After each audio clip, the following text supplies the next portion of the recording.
Ito na yung ating beer caddy. Pero pang ano lang ito. Mostly 4 bottles lang. Tapos siguro dito in can kasi hindi na maahawakan na.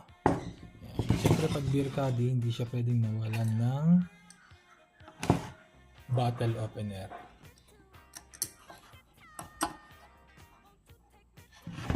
Dapat may bottle opener kasi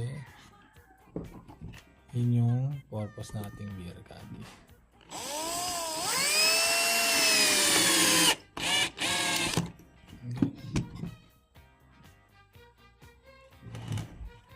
Zinc alloy na bottle opener, bagay na bagay sa kura mo. Terno guys, di ba?